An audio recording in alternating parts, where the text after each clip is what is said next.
Assalomu alaykum, kanalimiz obunachilari va mehmonlari. Kanalimga xush kelibsizlar. Bugun sizlar bilan ajoyib usulda 2 xil salat tayyorlaymiz.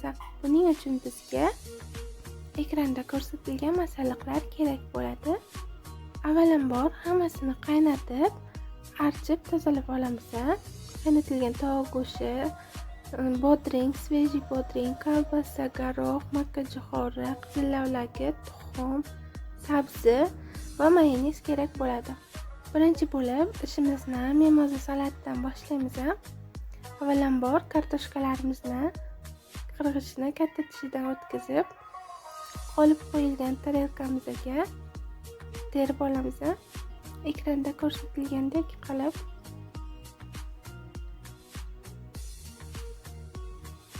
ana endi mayonezni sepib chiqamiz.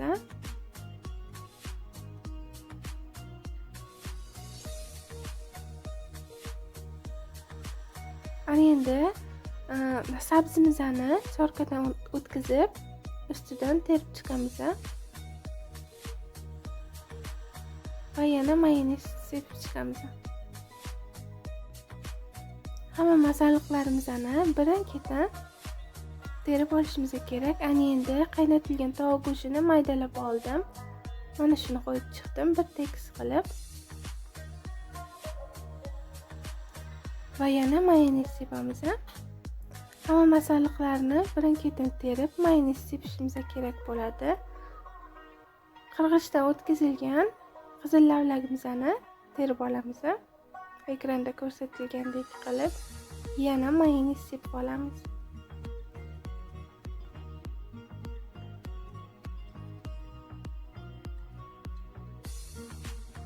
Tuzlangan bodringni ham terib olamiz. Va qaynatilgan tuxumimizni chorkadan o'tkazib oldim. Mana shuni terib chiqayapman. Ana endi mayonez sepib olamiz.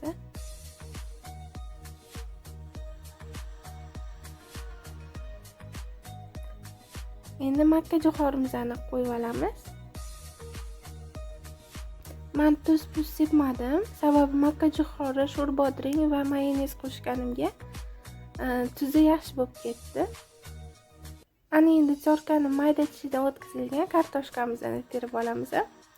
Bunga piyoz ham qo'shishingiz mumkin. Menga piyozli yoqmagani uchun piyoz qo'shmadim.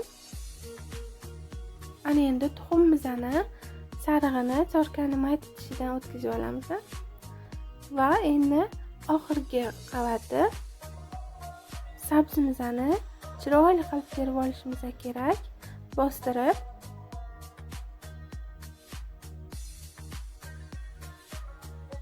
ana endi yaxshilab mayonez sepib olishimiz kerak.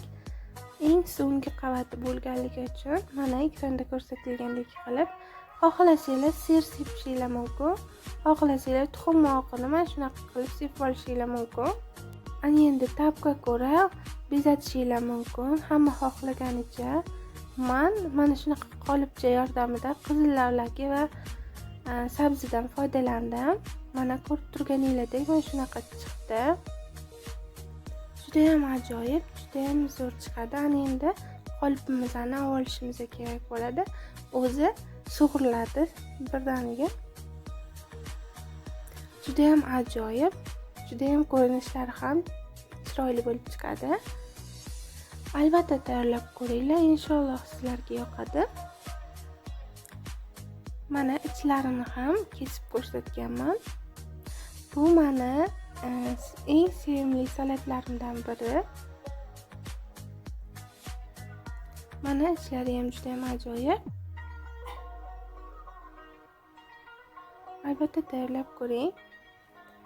Oliviyani masalliqga bittagina qizil lavlagi qo'shib qaynatib yuborsanglar, 2 xil salat tayyorlashingiz mumkin.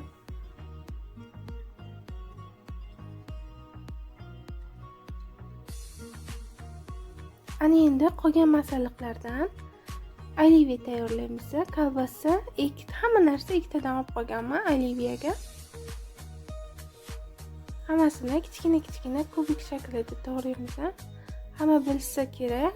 Men ham o'zimni usulimni ko'rsatdim sizlarga. albatta foydali bo'ladi degan umiddaman. Qaynatilgan tuxumlarimizni ham ekranda ko'rsatilgandek qilib terib olamiz. Agar kimdir xohlasa, tuzlangan bodring qo'shish ham mumkin. Menda svejiy bodring ishlatdim.